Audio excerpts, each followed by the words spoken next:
Productions. We are being hypnotized by people like this. Newsreaders, politicians, teachers, lecturers. We are in a country and in a world that is being run by unbelievably sick people. The chasm between what we're told is going on and what is really going on is absolutely enormous. Oh yeah, dude. There's some Nephilim. It's like we all know what's going down, but no one's saying shit what happened to the home of the brave. These motherfuckers, they controlling us now, and no one's talking about how they made us fight and be slaves. And everybody's just walking around, heading the clouds who won't awaken to a dead in the grave. By then it's too late, we need to be ready to raise up. Welcome to the end of days. Everybody is slaves, only some are aware that the government releasing poison in the air. Welcome back, ladies and gentlemen, to another episode of Nephilim Death Squad. I am David Lee Corbo, a.k.a. The Raven. That is TopLobsta, the father of disinformation. Before we get into today's guest, I would like to remind all of our live viewers that this is a 30-minute preview only. Sometime around the 30-minute mark, we'll be going live exclusively to patreon.com/Nephilim Death Squad, where you can continue enjoying an ad-free experience, engaging in the live chat, as well as gaining early access to the episode before the general public, and you can do it for free. Sign up for a 7-day free trial and check out all of our backlog content. We've gotten to the point where there's only 2 of us, and trying to get all the content that we're making up on YouTube and up on Rumble has become quite a task, but it lives on Patreon. So if you want more Nephilim Death Squad, head on over to patreon.com/Nephilim Death Squad. That's not it, David. Don't forget to tell them if you're here within the next week, you're going to have the first dibs. This actually doesn't make any sense because people aren't going to see this. You'll have the first dibs on tickets to Bohemian Grove, which are going to drop probably next week. Yeah, so very maybe soon. we should hurry up. We'll hurry up and release this episode fairly quickly. That's not a bad idea. Know. Yeah, guys. 2 days, Bohemian Grove, Leesburg, Florida, at the Tropic Theater. The first day is headlined by Sam Tripoli. The second day is headlined by Owen Benjamin. And there's going to be all kinds of conspiracy content creators there. A bunch of favorites like, of course, Nephilim Death Squad. Tower Gang's going to be there. Shane Cashman's going to be there. Royce of Revenge of the Sis is going to be there. It's going to be a great time, guys. And you guys over at Patreon are going to get the first dibs on the tickets. So that's right. Sign be up there at our or Patreon. Be gay. That's yeah, the be motto. there or be both. Why not both? No. Nah. All right, go ahead. Introduce the guest. Let's get into it. Anywho, joining us today once again is Tim Constantine.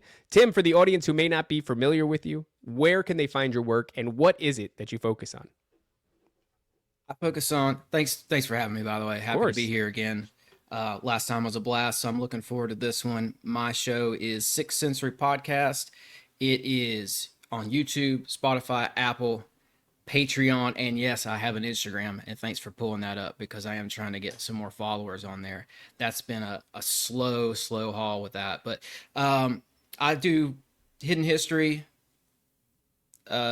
conspiracy, alternative theories, etc., and Nazi stuff for sure. That's what's got me excited, because last time you were on, Tim, people really enjoyed the episode that we did. I think it was What Happened in 1947. Well, but we David, only before we go, I mean, I want to mention, really? 33 videos, huh? That's what we're doing here today. Illuminati confirmed. Every there we single go. Time. That's on purpose. Every time he uploads one, he deletes another one to just at 33. That's what's going on there. But people really enjoyed that episode that we did, and we only briefly touched, just a little bit. We kind of, glossed over the idea of Nazis and their relationship with the occult. And I got to tell you, Tim, the reason that I'm excited to talk to you today is because this is something we talk about often, but we don't do a deep dive in. And that something is that the buck doesn't stop with the number one, which is something that you're seeing evolving wildly on Twitter. All these everybody thinks that the number one bad guy in the world is and they figured it all out. And we'd say, no, there's something else going on. There's Jesuits, there's other things beyond that. But along with that comes this kind of resurgence in Nazi sympathizers, people who think the Nazis were base, people who think Hitler was base. I maintain that they were cultists, but I haven't been able to lay it out here, mainly because I lack the information. I'm happy that somebody has the information, and I'm hoping today that we can kind of reverse some of those opinions on the Nazi regime.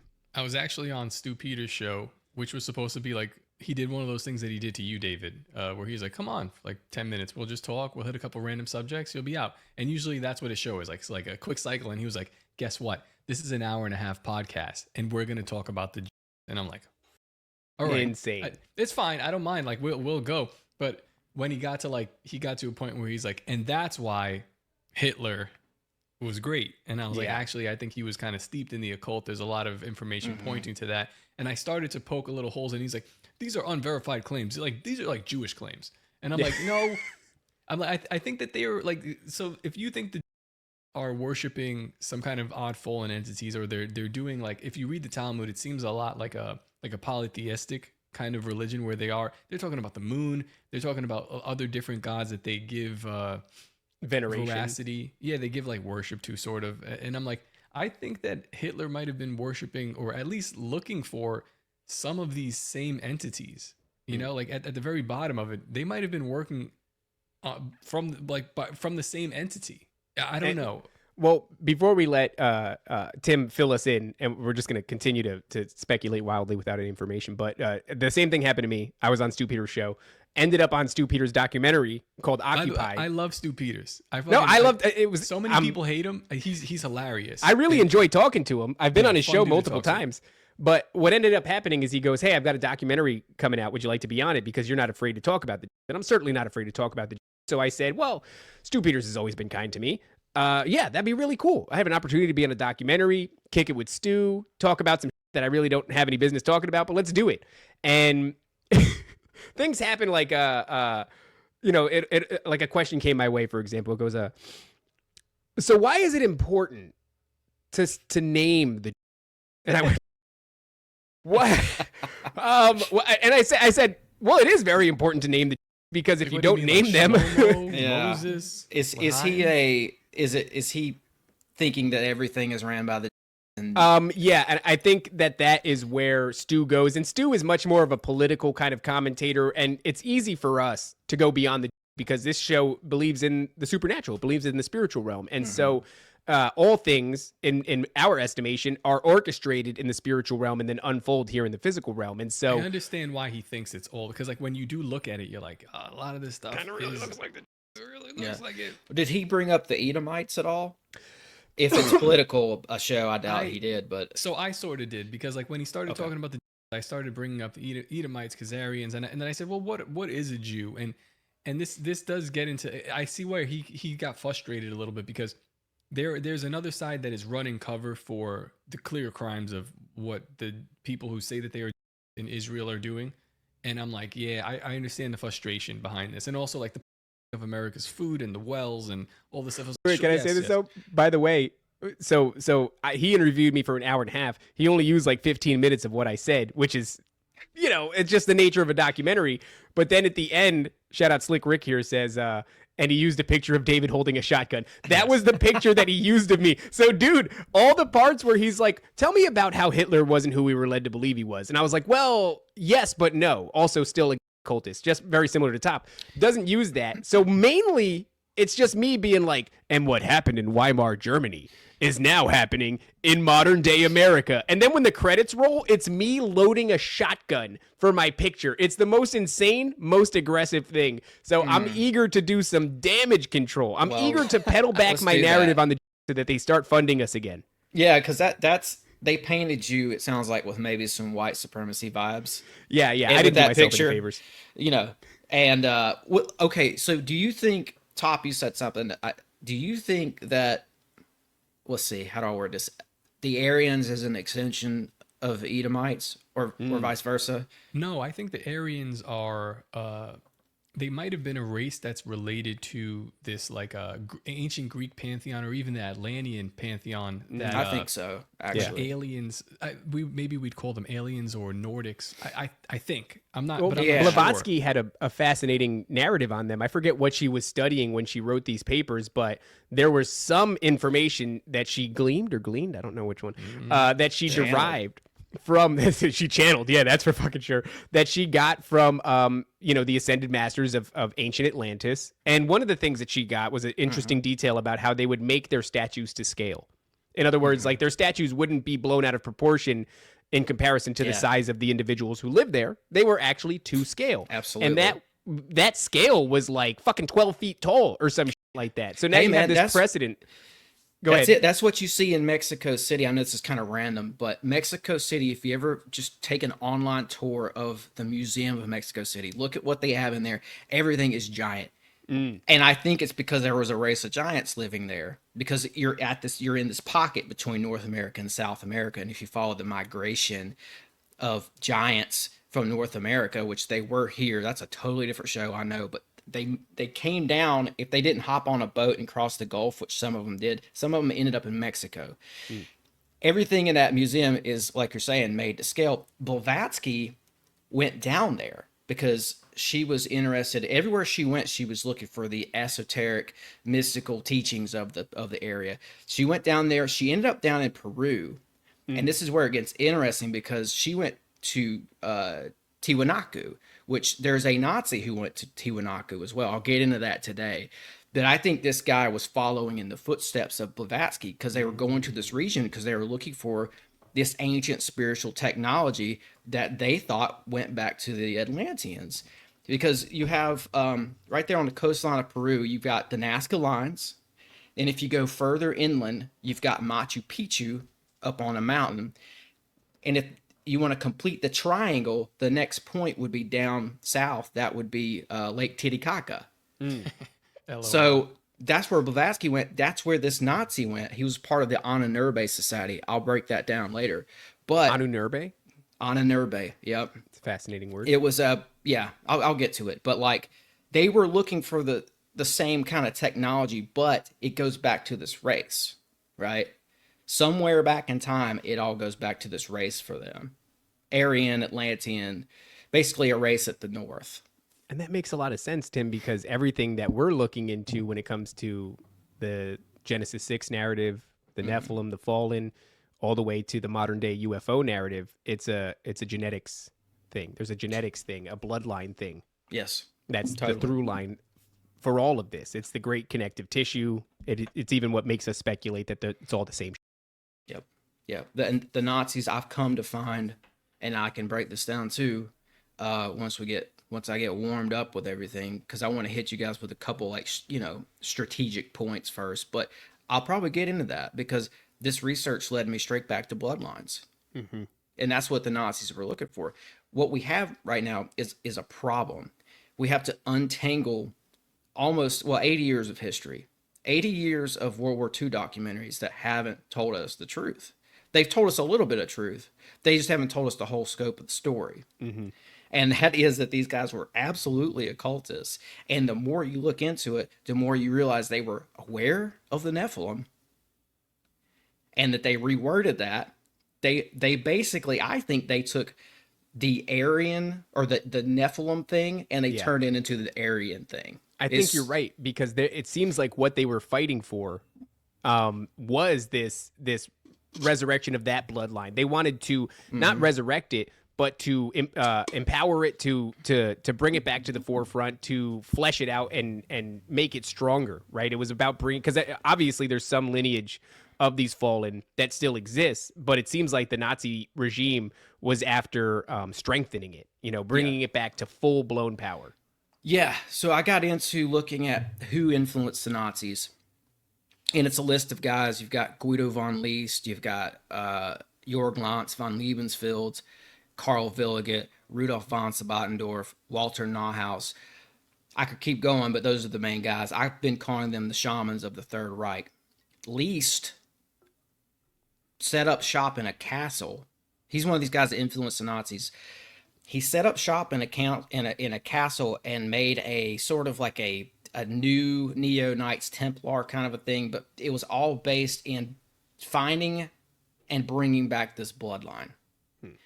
And he's a guy that would go on to influence Himmler big time, because what did Himmler do? He did the same thing List did. He starts like a knockoff Knights Templar, bases it in a castle, calls it, the SS, but it's a Nazi Knights Templar in Wewelsburg Castle. It was like a mystic center for them. That guy Karl Williget I mentioned, they made him high priest of Wewelsburg Castle.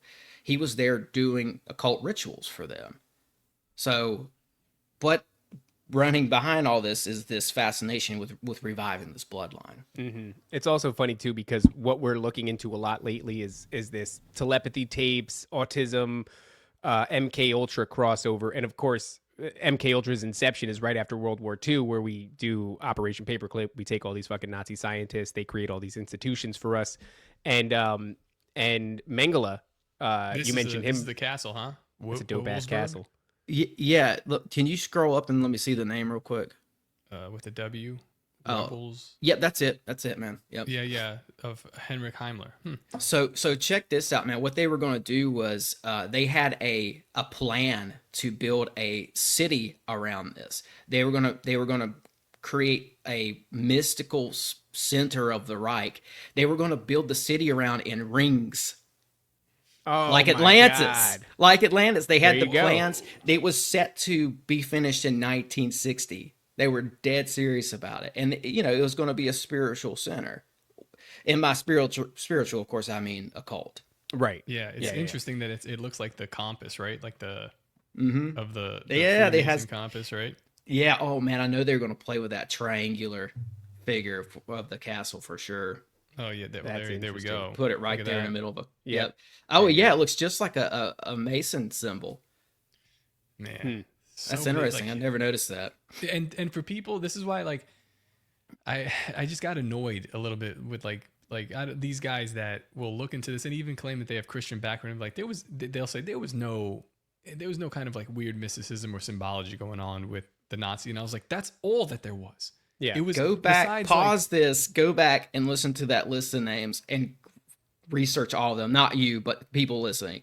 Look up Carl Villiget if you think that nothing mystical was going on. I'm sorry. Just go ahead. Yeah. Go ahead. I didn't mean to jump on your. I'm saying the only thing that might not have been going on was like, but whatever. That's another thing. Maybe they were, but not to the level that they say. And that's that's what people say. They're like Christian or Hitler was Christian or Catholic or something akin to it, or had a soft spot for Catholicism.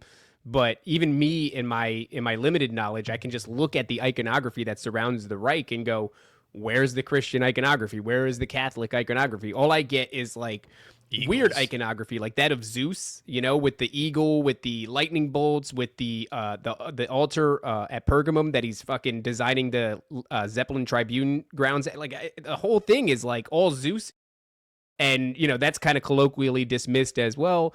It was a holdover from Greek architecture, and like a lot of those symbols just kind of got rolled over into the next era. You know, Hitler just had like mad style, and it does look dope. He had mad style. Yeah, I think they went out of their way to not use Christian iconography personally. Yeah. That's what I've seen in the research. And like going back to something we already talked about, like I do think that they took the Nephilim story and turned it into the Aryan story because they didn't want anything to do with scripture. They didn't want to use scriptural terms. They didn't want to use anything remotely Judeo-Christian or Protestant or what have you. So they twisted everything. They Nazified everything. They renamed it. And part of that, though, is definitely not using anything. They hated the Catholics for the most part. Hitler worked with them for a little bit early on, but Himmler... And that's what people point to, though. They're like, oh, yeah, because Hitler had some sort of relationship with the Catholic Church, therefore... But he was a politician. He was trying to get elected. He saw them as a vector to get power. Yeah. And so we were saying it before the show started, too. It's like, I can't imagine any effective world leader not being into ancient mystical artifacts and fucking bloodlines and just mysticism in general. You're going to get that over and over again. We've been convinced very well, you know, as a civilian population, that the elites aren't worried about superstitious like that. And of course, until you get into the conspiracy realm. And when people look around and they wake up, there we go, the fucking Ark of the Covenant in Mar-a-Lago, right? With Laura Loomer and her gigantic beak. Yeah, Jeez, it's such a big face. She's got a big face. Yeah, little body, big face. Is that the thing that Trump had commissioned or whatnot? Apparently, it's made of fucking gold too. I mean, it might be the real one, dog. I don't know. She might be able to touch it too. She might be of the Levite tribe. We don't know. Well, that's what they told us, that the CIA remote viewed fucking the Ark of the Covenant in Ethiopia back in like the 70s, and now he's got one in his mansion. And it's like it's weird. That one. You think? He's naming that Project Stargate. He's bringing that term back from. Oh yeah. It has something to do with an AI program they have, like a government AI program, but he's And calling also, it Stargate. Nobody also brings the connection that he's literally Hitler. So it's like, duh. I'm actually planning to bring him up later because of this whole Greenland scenario. There's something I want to show you guys today. I mean, we'll get to it. Just remind me if I don't. But I think Trump will come back up because of something I got to lay out with Greenland. Because and this goes back to the civilizations at the north as well, because we know the Nazis were obsessed with that. It goes back to, Hyperborea. I think Blavatsky was calling it Hyperborea. You've got some people who are referring to it as Atlantis. You've got Thule or Tool.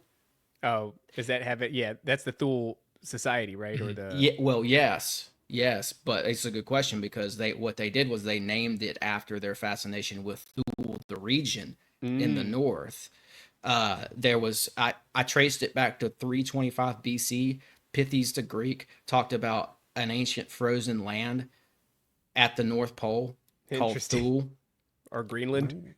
It was said to be at the north of Greenland, exactly. So there's something weird going on with Greenland now still. That's fascinating. But a lot of those territories, same thing with the Antarctica Treaty. Like it just feels like there's something in Antarctica. I know there's a bunch of people that want us to talk about it on the show. I just have to find the information or find somebody who's got the information. But this idea that there used to be these old maps that would depict land masses on a flat plane with kind of the North Pole in the middle. And people are saying that's where Jesus is. And I have to look into that to exactly establish why they're saying that. I think Paul Stobbs was saying that. It's northern symbolism. Paul Stobbs is good with it. Also, Mario from Symbolic Studies. I had him on a while back. He knew his stuff when it came to northern symbolism. And at some point, the further you go back, northern symbolism gets kind of meshed with Christianity in a way that I can't just put in the words and make it make sense. You have to go through and do a deep dive on it. But there's it's meshed there. You know what when they say Santa's in the North Pole and then Santa's an anagram for Satan, and then there is a tendency to invert, right? So it's not lost on me that if Jesus wasn't, I'm not saying he is, but if Jesus was somehow in the North Pole and then you inverted that and you said Satan, no, Santa is in the North Pole. You know what I mean? That to me is a little intriguing. I go, oh, okay. Maybe there's more to that part of the story than we know. Absolutely. And things get paganized or they get Christianized or both. It just depends on what decade you're in or what century you're in, really. But even Easter. Yeah, Easter. Yeah, right. It all gets very confusing. But Passover, right? Passover in Acts, I don't remember chapter and verse, but in Acts there's a verse in the King James Version where it talks about how the prisoners will be released the night before Easter. In other Bibles, it says the night before Passover. Somebody from King James's crew went in there and changed Passover to Easter. They paganized it. And we know John Dee was a part of that, and maybe Shakespeare and all that. So, but it's only in the King James Version. They paganized Passover. So this stuff does happen. That's it's so clear that the waters have been so muddied, muddied, dude. It takes somebody much better than me to figure this out. So this northern symbolism, could there be any connection with the fact that the Magi were following the North Star to find Jesus? Yeah, I think so, because I think the Magi, it's been a while since I looked into this, but they seem to be a version of this older Iranian group of mystics, and I'm blanking on what they called themselves right now. But yeah, it goes back to that. And the Nazis, to tie that in, the Nazis saw their bloodline going through Iran as well. Interesting. I think they thought that this northern civilization fell. That's what all the mythologies talk about. Some people say it went into inner Earth. Some people say it disappeared. Some people say a cataclysm, whatever. Some of those people, those Atlanteans, let's just call them that, got off of the continent before it sank or whatever, came over here and migrated down, and some of them ended up in Iran. They called themselves Aryan, actually. Yeah. Historically, Aryans were like a group of people from Iran, I'm pretty sure. And there is like, you can find this kind of mythos a lot in pagan cultures where like an individual shows up and claims to be from a previous civilization, and they have some sort of advanced knowledge of technology or otherwise. So it kind of gives birth to this idea that when Atlantis was destroyed, some of the survivors spread out to different parts of the world and started new civilizations with the same old Nephilim, the same old hidden esoteric, mystic school kind of teachings and things like that. And they started up anew elsewhere. So I don't know. The deeper you get into this and what the Nazis actually believed, like guys like Karl Williget, he believed that up there at the north, they were ice giants. And they, like the Nephilim, or from the Norse mythology. Yes, yeah. But he also believed it's literally called Nephilim. Right, exactly. What more do you need, Norse right? mythology, yeah. Yeah, I mean, it's just spelled out for you. I mean, of course, it's associated with the Nephilim. But they were like a superhuman group of people that they thought they descended from. And this is what the Thule Society was basically all about, like what we've been talking about thus far. Thule was like a study group for this stuff. And I should break this down now, because this will set the foundations for everything. Like Thule comes out of this major occult scene that was thriving in Germany before the Nazis took power. So what you had in Germany was an occult revival, this huge network of occult societies. They sprang up in the late 1800s. Blavatsky was kind of part of that. And moving into the turn of the century, this stuff was just thriving. I've been calling it the German occult renaissance. You had the OTO being a part of this. They were German. Brotherhood of Saturn, Hermetic Order of Golden Dawn, and this Thule Society. But the Thule Society is the one that goes on to become the foundation for the Nazi Empire, essentially. So Thule was started by two guys, Sabbatendorf and Walter Nauhaus.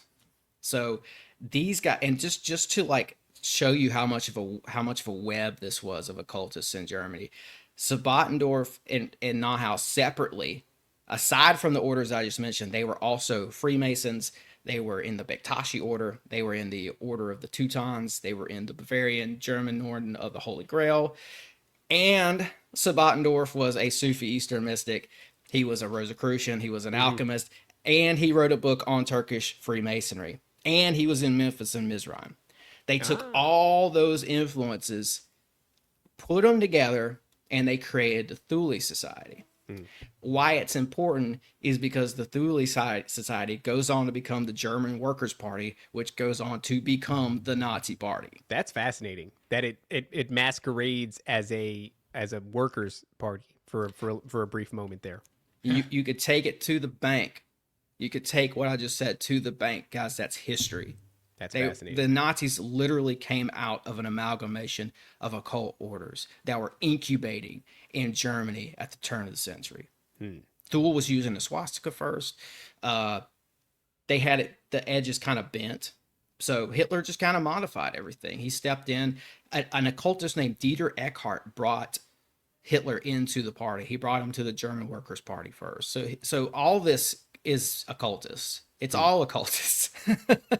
I mean, that's how this got started. Hitler just took that symbol, kept it, and he brought in the red and black. I think that was Hitler's actual personal touch on the swastika, was like straightening out the edges. And on this topic, like, people are succumbing to something that's very common. And that thing is, when your previous paradigm falls apart, you tend to clamor on to the next thing that looks promising. So we found out that the World War II narrative was not what actually happened. And what that did, after you learn about what happened in Weimar with the Bolsheviks and yada yada, what that did then is then make people feel compelled to jump to the exact opposite conclusion, which is, therefore, Hitler and the Nazis were base and the Jews were the entire problem. And, I have empathy for that, because when you have your previous worldview all fucked up, you do tend to look for a lifeline and grab onto the first thing that looks promising. So, but I just want people to be aware, like, that's kind of what's happening here right now, guys, is you have been lied to, but that does not mean that you need to come to the conclusion then that Hitler was based, and you certainly don't need to come to the conclusion that Hitler was like Catholic or Christian or something weird like that. No, like he wasn't. I mean, I could get into him a little bit deeper too, because I know last time you guys were talking about the Hitler Bros and this whole modern phenomena that you're talking about. Where people I was just talking to somebody. I was talking to the bank teller, and I'm just like opening up an account. And she's like, "Oh, this for a business? What's the business?" And I'm like, "Oh, it's a podcast." And she's like, "What are you guys talking about?" And I go, "Well, buckle up." And by the end of it, she's like, "You know what's crazy? My 25-year-old son will not stop sending me videos about how the are bad and the Nazis were dope and Hitler was super cool." And I'm like, "Yeah, man." I replied, "Based." That's what I did. I high-fived her. Let's fucking go. It's just funny because, that really to me shows me that there's Well, There's we a know funneling effect. they infiltrate this community and they insert these bad ideas. And then they funnel you into this camp of thought or that camp of thought. And right now, this is probably the most success they've ever had because they've now tapped into the general population of normies and they're funneling them to Hitler Street, which is, I just think it's fascinating that we're looking at that right now. And the inception of like the propaganda machine and MK Ultra all starts with the Nazi Party and Operation Paperclip. So it feels like Nazis invaded America, took over our institutions, and then fucking 80 years later or whatever, we're now celebrating Nazis and Hitler. It kind of feels like a sneaky, slow boil that they've been working on for a while. Well, let me tell you guys something. I don't think I've ever talked about this publicly, but my grandpa fought in World War II. And he did something awesome that he wasn't supposed to do, but he did it anyway. He was over in France, and they were going through these villages that the Nazis had just raided. And the Nazis were pillaging, burning, doing all this nasty stuff. And they were Nazis, so they had to take it a step further, and they took pictures of what they did. They forgot some of the pictures. My grandpa got a hold of them and brought them home with him. Like smuggled them in his bags, and that's in my family right now. My uncle has it, or else it'd probably be in a museum because I'm hoping to get a hold of that stuff and put it in a museum one day. But it shows you what they were doing. They were evil to the core. These are like little French villages. They didn't have an army. They probably didn't even have a gun. You know what I mean? If they did, it was for shooting squirrels or something. So like, they went through, they burned, they raped, they pillaged, they took pictures of it because they were proud of their work. Yeah. They didn't even care to even make sure they had the pictures. They weren't ashamed. That's the thing. You don't leave pictures behind. Yeah. Right? And if I just want to say, if people think that that's not what was going on. That is a crazy thing, right? Look back to what happened during COVID. And look back to how many people became like agents of the state. You know what I mean? So you could look at the Bolsheviks and Weimar and all that and say, maybe this started for one reason or another, but we've seen people turn on a dime. We've seen people rat out their fucking neighbors. We've seen people call the police for families enjoying beach time when they weren't supposed to be on the beach. We've seen them shut down businesses and arrest people. The same thing with churches that were open during the lockdown. So there's also a huge difference between, again, like, so the nuance that I'd love to apply to the Jewish conversation and all that, I like to apply that to the Nazi conversation as well, where you have the Nazi government and then you have like the higher ups doing something. Then you have the people who voted for the Nazi party because their conditions, in Weimar Germany were just unacceptable. So they called themselves Nazis as well. You have to differentiate between the motives and like the accountability that we're going to put on just like this whole name in general, or at least like start picking out like what people actually did, but instead we took the people, the higher ups, the ones that actually did shit, and we put them in our government, which is just fucking crazy. Yeah. And a lot of the ideas that we see today, like the EU, I think it was in 42, the Nazis sponsored this survey, and they basically laid out this plan for unelected bureaucrats and big corporations to be able to have influence over large groups of people. And if you go back and you look through that study, and you look at the bullet points, you could check each box because it lines up with the EU, the structure of the EU. So even that goes back to the Nazis. So much stuff does. And then you look at like, they called it World Space Cartel, the Nazis did. Klaus Schwab, whose dad is a Nazi, he calls it World Economic Forum. The EU, that's European Union. It's just all the same version of this idea that originated with the Nazis. So, I mean, and that's just one little example that came to mind. But you're talking about this hierarchy, right? And that's like with the story with my grandpa and finding those pictures and stuff. Like, I think what you see there, you see these German troops acting out in a way that it's behavior they've learned and are kind of it's come down. It's like what the mafia used to say. It was like the fish head rots, or the head of the fish rots from the head down. I just messed all that up, but like, you get what I'm saying. It's like the person up top like affects everybody down below. Yeah. And and it goes back to Hitler. It goes back to guys like Hitler and Himmler. I think that's the root of the corruption here, and it just spread over a group of people to the point where, like, you had people who joined up with the Nazis for all different types of reasons, but in the case of Austria, they allowed the Nazis to walk right in.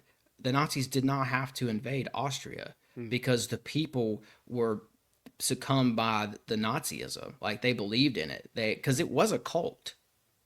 It was, and occult ideas, people who join up with cults, they get in a trance with these ideas. They become like, there's a religious fervor involved. And that spread to Austria. So they allowed Hitler to just walk right in. They praised him.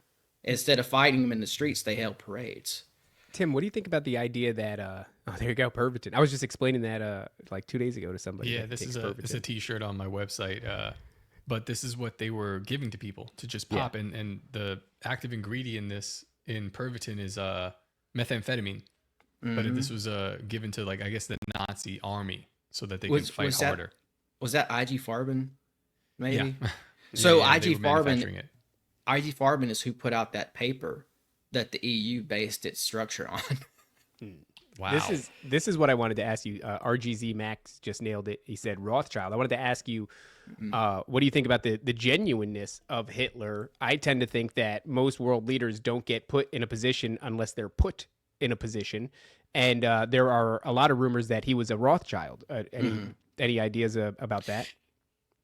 I'm not sure. Hitler had a way of like covering up his tracks pretty well. Like, he did that with his occult stuff as well, because he was, from what I could tell, he definitely was at least a minor occultist. He was into the ideas. But as far as him being Jewish, if he covered it up well, because there were guys in the Reich who were going behind his back and looking through his family lineage, trying to find a Jewish connection. And I don't know that they ever did. I think they were trying to maybe do a coup or something like that. I don't know. It seems like the Nazis who were looking into his lineage had nefarious reasons for doing so. Like, maybe they were trying to, like, I don't know, find a reason to throw him out or something. It's a real weird little rare story, but yeah, his own people looked into it. Hitler's very slippery in that way, where it's like a lot of people will say, well, what about the occultism? And they'll go like, no, Himmler, Mengele, like, it's not fucking Hitler. It's always like there's accusations that get levied against him, and then they just fucking miss. And I go, he is a slippery character. But listen, we're at the 40-minute mark. Before we get into any more of this information, we have to shed the pores. Because they're doing too much watching, and they're doing too much talking and engaging in the chat. And I don't like it. I'd like it to stop. So what we're going to do is we're going to go live exclusively to patreon.com/Nephilim Death Squad, where the people who love us most are there waiting to support us. If you want to be one of those people, you can sign up for free, which I know defeats the purpose of kind of Patreon, but we're retarded. We'll allow you to do it. Go to patreon.com/Nephilim Death Squad, sign up for free, continue enjoying this conversation. Otherwise, you'll see it when it is out for free. Peace out, guys. All right. So, Hitler, let's continue on here. Can I touch on the Hitler thing? Please. Because I do like, I wanted to address the Hitler bros. I told you guys I would last time. So, this is why Hitler was an occultist. First of all, he was obsessed with a magazine called Ostara. Speaking of Easter, that is the Norse version of Easter. It's the old Germania goddess of Easter. They called her Ostara. So Jorg Lanz von Lebensfeld, major occultist who influenced Hitler, he puts out this occult literature that's half, occult stuff, half racist stuff. It's Hitler's favorite magazine, to the point where Hitler hangs out with this guy. He's trying to get like rare issues of the magazine. Bingo, that's it. Hitler had 40 editions of this that kind of went. They followed him around wherever he went. He was obsessed. Hitler's Pokemon cards. He was obsessed with it. Yes, yes. And I mean, like, think about it. Like, the name of the magazine tells you. It'd be like if. What would you expect out of a magazine called Lilith Magazine? Right. It, totally occultist stuff. So, Hitler also fought in World War I. He was in the trenches, and we can look at some of the poems that he wrote that survived. And while most guys in the trenches were like praying to God because they thought their life was about to end at any moment, Hitler was writing poems to Thor and Wotan. I think that should tell us like where his head was, right? And actually Hitler was kind of obsessed with this Wotan character. It's also Odin. That's what I was gonna fucking say. Yeah. I'm sitting there like, why does that sound familiar? It's crazy because Wotan means leader of the possessed. Fascinating. That's very specific. And I think Hitler was like tapping into the nature of that, like with the Austria thing, like. Hitler became a leader of the possessed in a way, right? Like, because he tapped into this pagan god and seduced an entire nation. People became possessed with Nazism. That Ostara. It's funny because if you Google it, because I'm wondering what the connection to Ishtar is as far as the attributes for Ostara. I've been looking Ishtar. for it, trust me. Well, it's the same thing, really, because it's like she's a Germanic goddess associated with spring equinox and new beginnings. And they're saying, but that's different than Ishtar, who's associated with love and fertility. But as far as I'm concerned, fertility and the spring equinox and new beginnings are the exact same thing. I mean, even Ostara is, in some traditions, depicted with a hair, which is often associated with fertility and spring. So it's the same fucking thing as Ishtar, as far as I'm concerned, because that's what they rule over is fertility. I'm pretty sure it's the same entity. I think it's the same exact thing, because they're like, oh no, Easter is named after Ostara. I could see how you're confused, right? Because Easter, Ishtar, I'm like, that's the same fucking character. It's just a different name, as far as I'm concerned. It's just the attributes are the exact same thing. Yeah. Oh, yeah, man. I think so. Because, we first see Ishtar or Inanna coming out of the Sumerian myths. That's as far back as I could trace it. But those people migrated to Europe, and they took their gods with them, and their gods changed names or changed phonetics. Yeah. So, it's easy. Yeah, it's totally easy to see how she's... And she was a big deal to these people.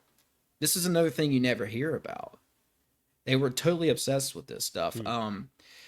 Hitler went to jail in 1923. He went to jail for trying to overthrow the Bavarian government. He's locked up with a guy named Rudolf Hess, major occultist. Hess was. So what you see is, while him and Hess are in jail, every day they're being visited by mystics and occultists. They had a guy named Karl Hasshofer, who was connected to another giant web of mystics, including like George Gurdjieff and a lot of famous occultists. Karl Hasshofer was a part of that network. He's the guy who's going to visit Hitler every day while Hitler's locked up. They're basically, when him and Hess aren't working on their manifestos like Mein Kampf, they're having mystery school time with their buddies.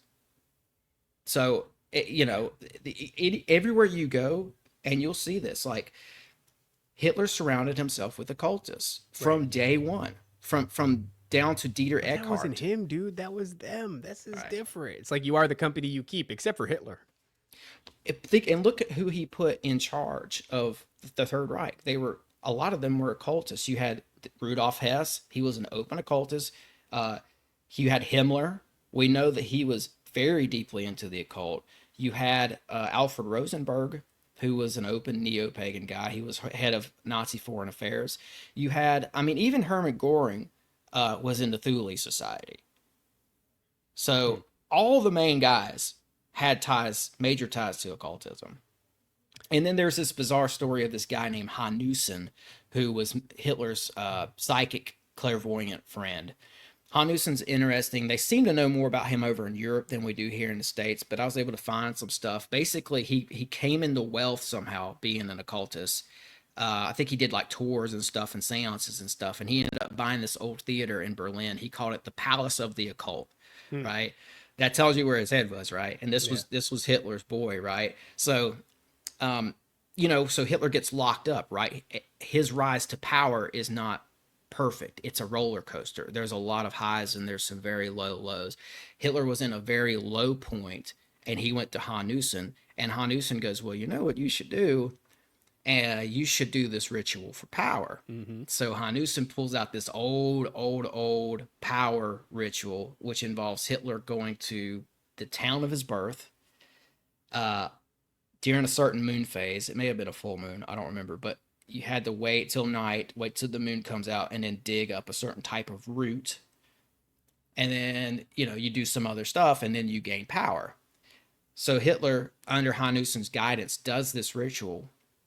And not long after that, he becomes Chancellor of Germany. And they kill Hanussen, right? Because he has a way of cleaning up his tracks. Interesting. Oh, look. Okay, so I was saying before that, our entire MK Ultra program comes from the Nazi regime, in my opinion. It's all started right after Operation Paperclip, and it's like their research folds into it, and we get to do the more refined version, I think. It's interesting. I wonder if there were other previous civilizations besides modern day America and let's say like Nazi Germany, who were doing large scale, because I think that our understanding of propaganda, the Nazi regime was incredible at propaganda. And I think we took a lot of lessons from them, and then we rolled it into our own propaganda machine and MK Ultra programs. And what do we do with our propaganda machine? Well, we have like these big events where fucking people throw rituals like right before your eyes, rituals and ceremonies. We just had Katy Perry come from fucking upper Earth orbit doing a Orphic egg ritual. You know what I mean? It's like, I wonder if we got that from them too, because I don't think I wonder if other civilizations used ritual under the guise of entertainment. I feel like that's unique to us and maybe unique to the Nazi regime, or at least maybe just us, but they were using that kind of stuff, like you're saying, to get people into powers or political positions, powerful political positions, which is exactly the same. Nowadays it's like got to go through the humiliation ritual first, and then you can oversee California, like some like that. I just feel like we got it from their playbook. Yeah, I think we did too. We totally got it. We got so much stuff from their playbook. MK Ultra, for instance, we took that from the Nazis, because what happened was our CIA guy, Alan Dulles, started hanging out with Reinhard Gehlen after the war. Reinhard Gehlen was Hitler's top spy master. They modeled the CIA after the German Gestapo from the Nazi Empire. So all this stuff goes back, but we're taking a page out of their playbook. And with this Hanussen thing, that's just one story that barely survived. It slipped through the cracks. So much of the stuff they were able to put the kibosh on. But again, guys, if you look at Guido von List, Jorg von Liebensfeld, that's a tough one to say, and Carl Williget. If you look at those three guys, they openly talked about channeling their information. They wanted to, they would assess with the ancestors. So, and ritual is a big part of that. It's why Himmler had the black sun symbol and other occult symbols up on the walls, engraved in the marble floors even of Wewelsburg Castle, because ritual surrounds this whole thing. And I mean, they were into the there's an old pagan site. It's like a Stonehenge like site in Germany in the Teutoburg Forest. They were obsessed with that. They were doing ritualistic ceremonies out there. And that's a site that was deeply connected to their ancestors, to the Germanic tribes of the Teutoburg Forest, who I think were Nephilim, or a part of that bloodline at least. I think it goes back to the Edomites, and that's a whole other thing. But ritual was a big part of this. That's just what I'm trying to underline here. It's around every corner. I think it's fascinating too, because it seems like what we did. So one of the early things that happened was, when was Marvel? Top, can you look up when Marvel was created? When Stan Lee created Marvel? Because I think there was a crossover. It's like right after World War II, right? Right. So the crossover is, this is information I couldn't tell you where I heard it. There's this idea that Stan Lee was in the military when he was younger, and he was in a very 61. So he was in a very specific branch of the military when he was younger, and it had to do with information. And when he comes out, he creates Marvel. And so much of what comic books were doing back then, Marvel and DC, were, it was all about fighting the Nazis. The Nazis were the definitive bad guys. America and the superheroes were the definitive good guys. Oh, well, here's some actually interesting stuff. So it's founded in 1939 by Martin Goodman as Timely Comics. And then by 1951, it had become known as Atlas Comics. And then 1961 is when the Marvel era really begins, but like somewhere in that time period. So it's interesting too, because Marvel was Jack Parsons' real name, right? So, and then Parsons being obviously Jet Propulsion Laboratory, NASA. So there's a huge crossover there. Werner von Braun being from Operation Paperclip. And there seems to be some sort of inspiration. We've talked about it before when Stan Lee designed Tony Stark's father, Howard Stark. He designed him after Jack Parsons. And so there's this big overlap. And now if you look at the role that Marvel plays today, it's like a huge piece of the propaganda machine. Walt Disney too. And Disney's origins having to do with all this Nazi too. Like, it's all fucking connected really, really intimately. And what we have right now, all the institutions that grip America, the most influential brands, the most influential, let's say shows, like Marvel is huge. Not shows, but I don't know what you would call them. Marvel's an umbrella thing for a bunch of movies, but all stem back from that time period and all have like these weird little occult connections or connections to the Nazi party. And it seems like what they did was they allowed Nazi to be the fall guy and to be not the scapegoat, but they tossed it out to the public and they let the public beat the shit out of it. And while the public was busy beating the shit out of Nazis, they never even stopped to think that we just absorbed a bunch, and that bunch was so influential that they created all the institutions that still plague us to this day. Absolutely, man. It was Nuremberg with a total psyop. It was look at the right hand while the left hand does, shady stuff, essentially. Because I mean, think about it. Like the numbers of Nuremberg are finicky. Like, it depends on what website you go to. But I think the last figure I saw was that they tried 216 Nazis at Nuremberg, right? And that's on the world stage. Everybody was wrapped up in it like it was like O.J. Simpson or something, right? Meanwhile, at the height of the war, there were 8 million members of the Nazi party, but we only tried 216. That's what crazy. Happened to the rest of them? That's crazy. Well, had to make an example of somebody. Somebody had to be the fall guy. And they only used Nazis. They only killed or tried or jailed Nazis that they didn't really have much use for. And the ones that they did have much use for, they fucking absorbed them. And then they built our space institutions, our entertainment institutions. All kinds of weird. Oh, absolutely, man. I've come to think that speech Eisenhower gave on his way out of office, where he warns the American people about the military-industrial complex. Eisenhower was a corrupt dude. He was in bed with Allen Dulles. And he was very much a part of the propaganda war that they were pushing on the American people with guys like Edward Bernays. Eisenhower's no saint. He's kind of a gangster. Why is he warning the American people about corruption when he's corrupt? Well, I think it's because of this very reason that the Nazis infiltrated the aerospace world. He was warning about the paperclip Nazis in NASA and all the other aerospace. He's warning about a military-industrial complex.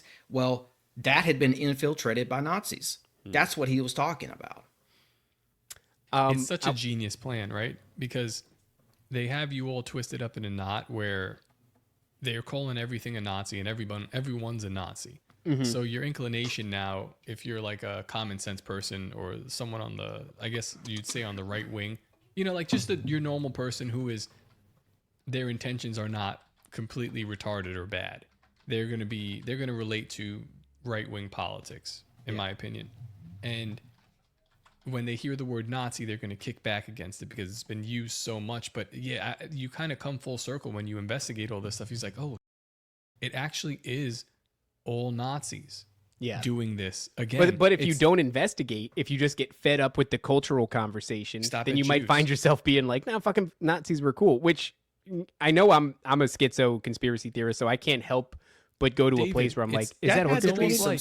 Yeah, that had to be like Sunstein, right? That dude who put out that Cass paper. Sunstein, the Obama administration. That's what this is. It had to have been, right? Cognitive infiltration. Yeah, you infiltrate a group of conspiracy theorists. You establish your people as their influencers, and then you steer narratives. I think that's what it was. Somebody came in and implanted a lot of these bad ideas. Because I mean, we're really cooking. Like this community has been cooking for definitely the last 5 years. Like we've been onto stuff. Like this episode we're having right now, this is probably blowing some people's minds because they've never heard this stuff before. Mm-hmm. But this is all like well researched. I promise you can go back and look it up. When people come out when people come out and they start shedding light on this stuff and like presenting actual truth, I think the response of some of these shadow government agencies is to let's get in there and stop this. Of course, co-opting is what they do. They've done it since fucking Laurel Canyon. They've done it before that. They co-opt, they infiltrate movements, they steer them. I say it all the time on the show. There's no such thing as a promising grassroots movement that isn't immediately co-opted by some shady intelligence sector. Look at this thing happening today. This is from the White House website, right? So you got lab leak. Yeah, Donald Trump in the middle of it, and it's saying the origins of COVID virus are a lab leak in wherever, fucking Wuhan or North Carolina, whatever you like to say. And it's like they have just taken control of this narrative again. When in reality, it's like I voted for Trump. I kind of like what he does. He might be the Antichrist, whatever, but he allowed the lockdowns. And whatever happened here happened under his watch, knowingly or not. Now it's like they're getting in front of it and they're steering this thing, and they're gonna. Because I guess maybe it's reached a critical point where it's going to come out. They've done the same thing with the Nazi. It's like, all right, Nazis are bad. We're going to steer it. We're going to steer the public against them. But you guys will still work back here. I'm sure that we're working on another gain of function research. You guys keep working on that. But when you look at this whole Cass Sunstein cognitive infiltration concept, and then you expand on what is the ultimate fruition? What's the ultimate version of a program that infiltrates niche conspiracy theory groups and then steers them? Well, you imagine that the niche conspiracy group would get really big. And so the people who infiltrate it would also have to be really big. And so in other words, it would constantly tick up until eventually it reaches critical mass. And the infiltrators who you sent to infiltrate the conspiracy communities are fucking huge. We're talking Joe Rogan. We're talking Donald Trump. We're talking RFK, right? That's the kind of that's the ultimate version, because a lot of that is what we've been looking at lately. It's like MK Ultra starts as what the is the name of that movie where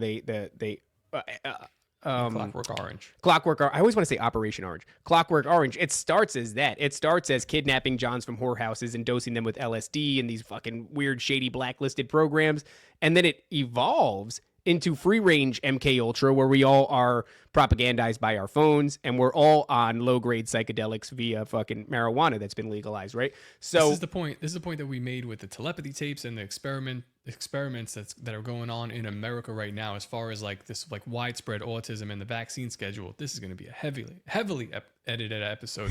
But like just that sentence right there, people are gonna be like, what did he say? It's all blocked out. Just as it goes. Look, guys, keep your eye on this Greenland stuff too. I think that's interesting. I think there's something behind it, and I'll tell you what it is. But like just recently, this last week, J.D. Vance was up there in Greenland. We know Trump was wanting to take Greenland, right? Yeah. In the picture behind Vance, and there's no mention of it in the article, but I recognize where he was at. He was at Camp Century. It's an old base they put in. It's a city under the ice in Greenland that they established it back in the 60s. That maybe before. They at one point they had the project projected to be 52,000 square miles of underground facility. Think about a 52,000 square mile underground facility. That's what they were. I don't know how far they got with that, but that's what they were going to do out there. They told Denmark, because Denmark kind of owns Greenland or something. I don't know, they claim ownership of it. They didn't even tell Denmark that they were doing it. The American military just went in there and did this, and they said it was a scientific research project. Meanwhile, they established an underground city like 100 miles below the ice there. That's where he was at, right? So what's going on with that? Now, that's where this research comes in with the Nazis for me, because we know the Nazis had a base at the North Pole. This is crazy, Tim, because I'm just looking at the video, and from what I understand about politics, and not just politics, but geopolitical positioning, he's standing in front of a bunch of army people, and he's saying, yeah, the people of Greenland are going to have self-determination. We only hope that they choose to partner. It's like, this is not a choice. This is a threat. As a matter of fact, we've already taken it, it seems like. Yeah. They're going to remilitarize Greenland. It's a project that Admiral Byrd was talking about back in the 50s. I got to tie in the Nazi thing with this because it goes, believe it or not, it goes back to Nazis. I think why they're doing all this. UFOs? See, Tim, now here's the thing. I think it's tied in. They've done such a great job of because somebody could listen to this and be like, this guy Tim Constantine is just a raging leftist faggot because it's Nazi, but it's like, yeah, dude, they've done such a great job of covering this narrative, and it's like, but when that's it. But so now you're in alignment with this is where we find ourselves, where it's like, hey guys, stop fucking screaming about the and they're like, leftist faggot, and we're like, no, they are faggots, but seriously, stop. Yeah, pretty horrible. They're doing bad, but like the Nazis. Oh, it's gotten twisted. I know. We're trying to untangle this narrative, and we're getting hit by all sides. And it looks like we're standing on the wrong side of the fucking argument, alongside a bunch of assholes. Why are you booing me? Why are you booing me? All right, Tim. Keep your eye. What's in Greenland? What is this? Okay. So the Nazis had a fascination with Greenland. It goes back to these old myths I talked about, like Pythes the Greek and all that. Why is it Greenland if it's ice, and why is it Iceland if it's like fucking warmer? Because it's funny. It's a lie too, probably. I'm not sure. Like they said, one's the whole thing. Like one's icy, green, but it's, and one's not, and they switch it or whatever. The Nazis believe there was a civilization up there. This Hyperborea, Atlantean, Thule thing, they believed it was at North Greenland. Okay, because of the mythology. It's and Plato and others, they derived the name Thule Society from this, right? That occult organization. Now, we don't know what they did, but we know they were up there poking around. We know in 2016 the Norway found a base up there called Skyskraber.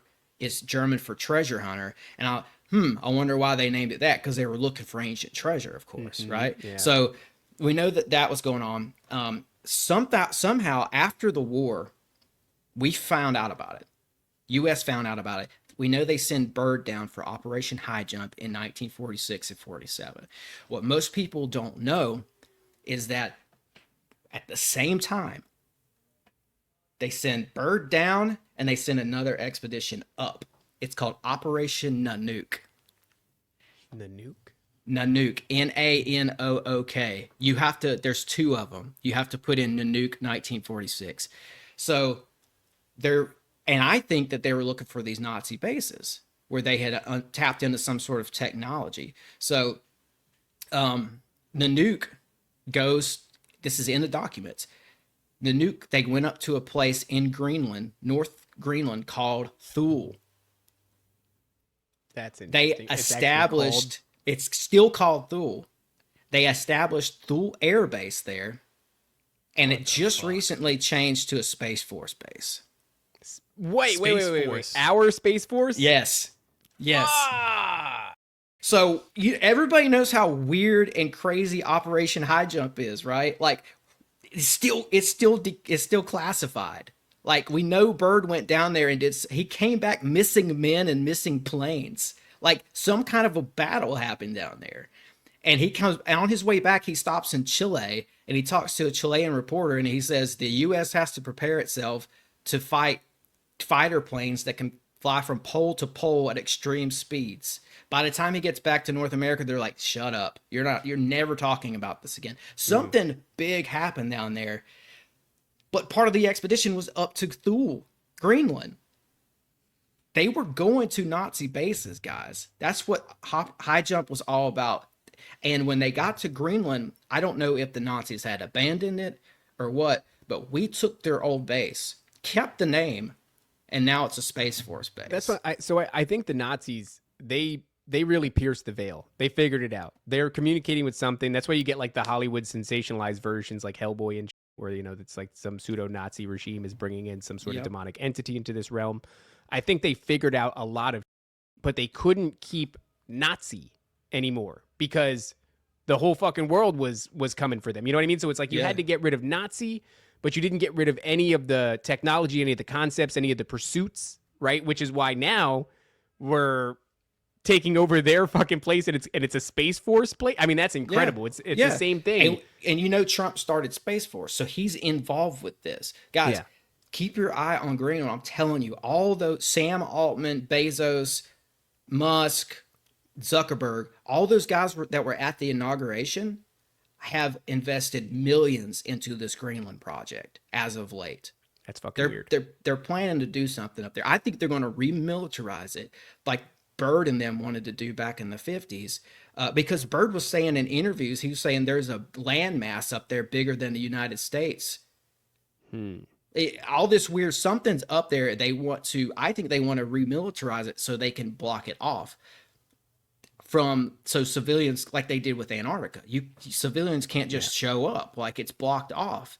So like the Grand Canyon, you know, there's certain places in the Grand Canyon, we know they probably had Egyptian temples in there and all kinds of fun stuff. It's blocked off because of the military. It's also worth mentioning that the rumors surrounding like the Nazi regime and like UFOs and everything, right? And then we look at where we are now. We're taking over their bases. It's now a Space Force base. We just had the second ever congressional hearing on UFOs, and we're getting ready to do some sort of like government sponsored disclosure. It's like all of it is just a continuation. And we see this all the time. It's nothing new under the sun, right? But it's like, damn, that's way too close. Nothing new under the sun is usually like things look a lot like they used to look in the past. This isn't so much that as much as it's like all the funky shit the Nazis had going on. We're going to take that and we'll rebrand it a little bit and then continue the exact same work. Yeah, absolutely. And I mean, just to recount the mythology that the Nazis were pulling from, Thule, the secret occult society that started the Nazis in the first place, believed in an ancient civilization said to be near the North Pole at the north of Greenland called Thule. So I don't see that there's a coincidence. I know I'm repeating myself a little bit, but I just want to drive this home. I don't think it's a coincidence that we have a Space Force base there now. And that all these guys, all the tech guys, the tech billionaires are invested in it. What do you think about that thing that happened recently? So Bezos is in the fucking half an egg and he's going to, or no, the gaggle of inconsequential women are going to upper Earth orbit for whatever reaon to Katy Perry. It looked like just that, like a Katy Perry music video shoot. It was weird. That's why they brought her in, because she knows how to play a role in a music video, man. Well, there was a cool video going around of this guy who's explaining it. It's basically like they go up. It is an Orphic egg ritual. They go up in a phallus, right? Like this dick-shaped thing. They come down in an egg. And then there's like this display of masculinity by Jeff Bezos. He has a pry bar. He wants to go pry the fuselage open. But whoopsie, the door opens prematurely. They don't want that for the cameras. Yeah, there you go. There's that fucking really awesome picture of a spacecraft on her logo, on her chest, on her badge. Doesn't look anything like a spacecraft till you flip it upside down. It looks exactly like a Baphomet. So that's fascinating. But so Jeff Bezos has to theatrically reopen the door that's already been opened. And then these women pour out of it and they kiss the ground, which to me, I'm like, is that a little bit of paganism? Is that a worship of the creation, not the creator? I don't know. Maybe I'm reaching. But then she stands up and she goes, well, I really felt a sense of the divine feminine when I was up there. And I'm like, there it is. It's all packaged into this Orphic egg narrative, this ritual. What about the flower, man? Did you notice that she held there was something to do with the flower with this ritual too, because in the egg, you see her holding up the flower. When she gets out of the pod, she stands there, holds the flower up to the sky, and there you go. Did she just say egg? That was weird. As soon as it started, it sounded like it said egg. So there's got to be something incorporated. Well, think about that. That's an interesting ritual. You hold this, symbol of earth up to the sky, and then you get down on your knees and you kiss the earth. It does feel. It feels like Ostara. That is Ostara. If you look at some of the old depictions of her, she's holding a flower up to the sky. Interesting. Oh, that's fascinating. Yeah, there's been a big renaissance in that recently. I can see that through like the Super Bowl and a bunch of other big events. There's been this push for the divine feminine. This thing keeps getting pushed into. Well, that kind of goes back to our last talk about Ishtar, in my opinion. Yeah, I think so. And Lilith, Lilith in the second wave of feminism that shows up in the 70s. Mm-hmm. Lilith comes out of that. And it's what the Germans were doing in the 40s and the late 30s. They were bringing back all this pagan stuff, reincorporating it. They're moving the church out and they're bringing back the beliefs of the ancient pagans, essentially. Yeah, that was, I think it was Himmler was really obsessed with, when he's talking about like this ancient Germanic root, like the ancient Germanics were straight up pagans. They weren't like they weren't like Catholics or Christian. Like they were pagans. They had pantheons of gods. They were, He was obsessed with the idea of blood and soil. It ties in with the Volkish movement. It's basically just a pagan revival, and they were it was centered around the old tribes of Germania that, by the way, Rome could not conquer. Rome tried to conquer them 3 times. This is all recorded in History and Origin of the Germans by Tacitus. The barbarian hordes. Yes, and but Tacitus talks about how Rome couldn't conquer them. Well, why do you think Rome couldn't conquer them? Because they were huge. They were advanced beings. They were descendants of the Nephilim, probably. There's a really fascinating story about a shootout that took place in LA, I think probably in the 90s. And it was what gave rise to the string of like bank heist movies that came out. It was very popular in the 90s to have like a group of guys get together, not like quite Ocean's 11, but we're talking like actual bank heist, not like a casino. But either way, these guys go in and they perform a fucking legitimate bank heist, and they have weapons, they have body armor, they've got a getaway car, they do the whole thing. They get chased by the local authorities, and it comes to a head in a parking deck, I believe, parking deck. I don't know what the terminology is, but and what ends up happening, via testimony of the officers that were on the scene, is they get into a shootout with these guys, and these fucking guys eat an incredible amount of lead, and they just keep coming. An incredible amount of lead. They're suffering insane amounts of bullet wounds, and they're still coming. They're killing officers. Officers died in the exchange. And that was the big takeaway, was like how fucking hard it was to put these guys down. So what the narrative that comes out is that they're on crystal meth, which is a very common thing at the time, and it was also a common scapegoat. Berserkers. But that's what, berserkers is what they found. So they go back, they look through the apartment of these dudes. No crystal meth, no crack, no amphetamines, nothing like that, but a altar that was to berserker gods, Norse berserker or Germanic berserker gods. And, berserkers were Vikings that took they mushrooms. Were possessed. Yeah, basically, they took mushrooms, they got possessed, and they became really, really, really hard to kill. And they became really, good at killing. And so, and that the narrative continued. The general public only ever got crystal meth, but the officers that were on the scene, the investigating officers, they still to this day, I heard one of them in an interview was like, all we found, dude, we didn't find crystal meth. We found an altar to a berserker god. Yeah. I mean, that goes back to this tribe. I mean, they were notorious for being lazy when they weren't in battle. They're just laying around drinking and eating. And it's like, how could they, outdo the Romans in battle if all they did was hang out and party and drink mead? Well, fucking possessed. These berserker gods is a good explanation for that, for sure. Yeah, and because you see this in a lot of the old Viking TV shows and stuff like that. Like, not that those are at all totally accurate 100% of the time, but you will see a scene in there where when they go to prepare themselves for battle, they go to an altar of one of their older gods. You know, it's usually out in the woods or something, or it's in like a long house or something like that. But they're preparing themselves ritualistically for battle, and I think that is 100% accurate.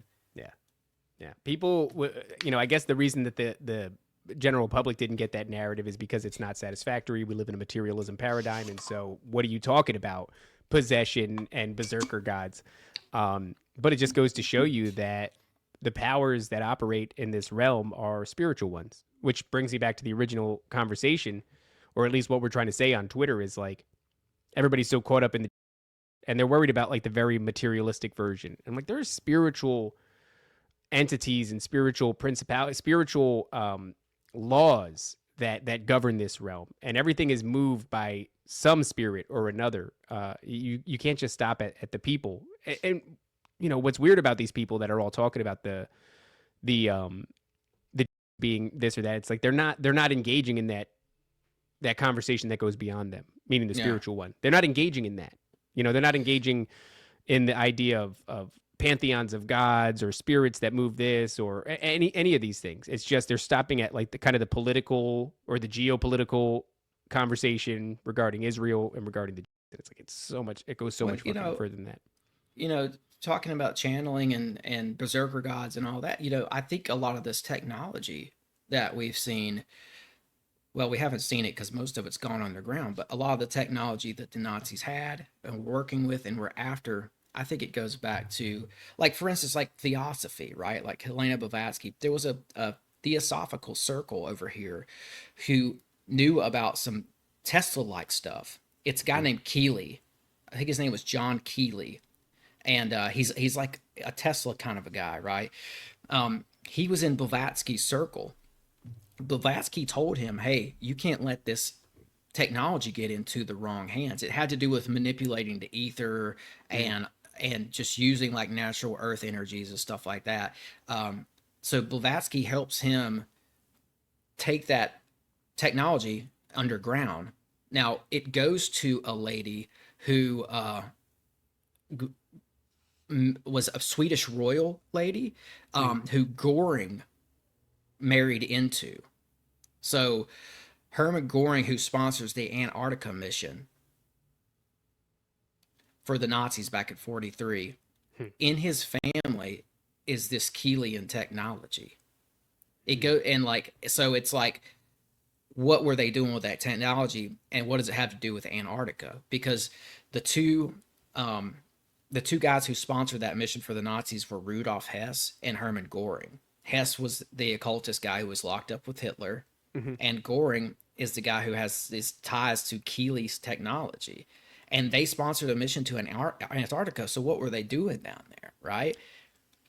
That covering up of technology that manipulates the aether, and the aether being like that sort of ambiguous thing that surrounds us at all times. They're trying to determine, is this dark matter or you know, is it plasma, this and that?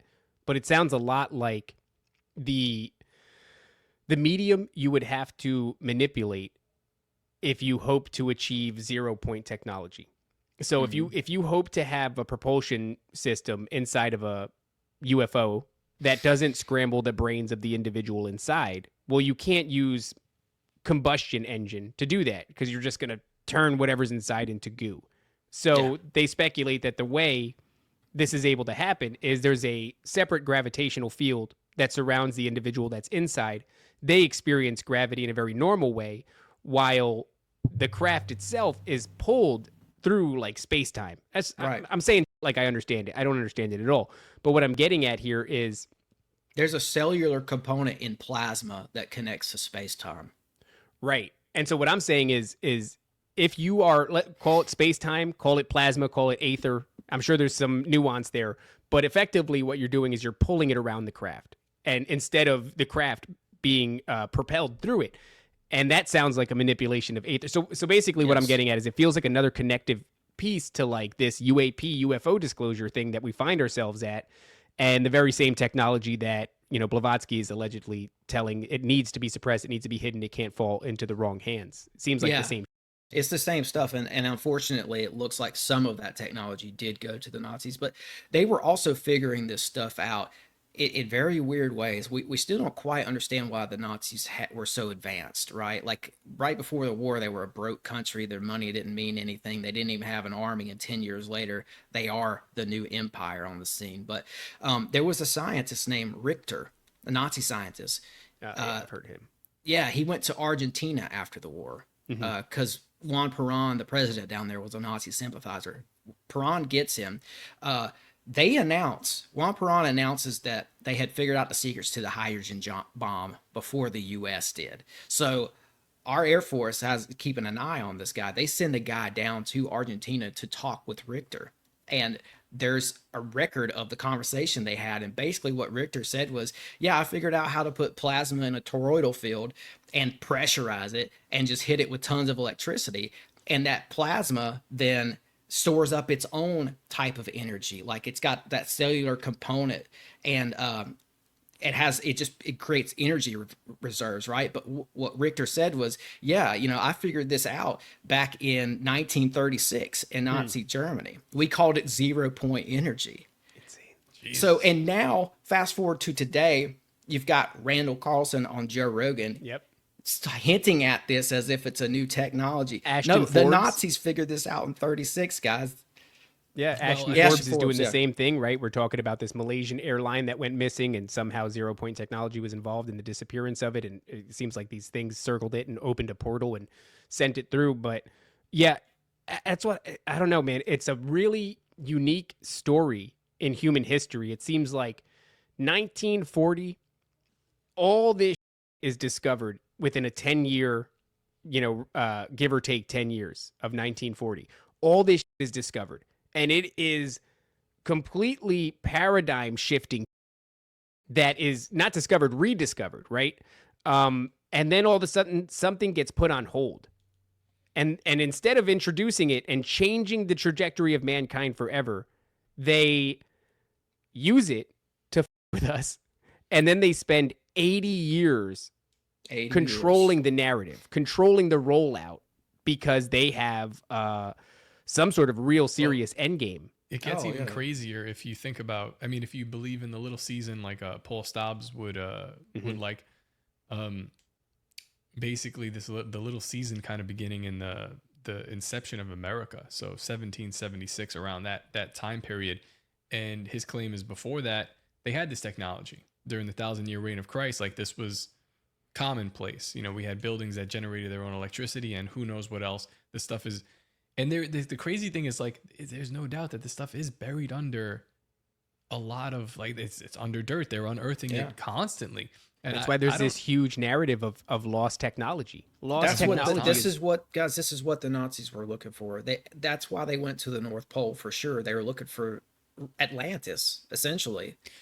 And they wanted to unearth this technology. They wanted to use it. It's like the Indiana Jones movie somehow got it right back in the 80s or 90s. Like they're talking about these Nazis obsessed with artifacts for occult reasons.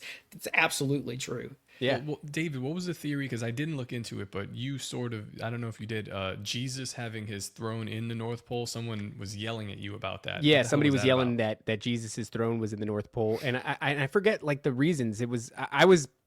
well, the poles could have shifted too. We should keep that in mind. Here we go. Fucking Tim stepping in fucking big old piles of shit. I don't know how much they shifted, but I'm just saying, like, North Greenland could have been the pole at one point, and it just shifted a little bit. Yeah, I don't know, man. It feels like maybe everybody thinks this all the time throughout history, but it feels like we're gonna get some real answers in our lifetime. Density's child. They're talking. They have an argument about gravity in the chat. Very funny.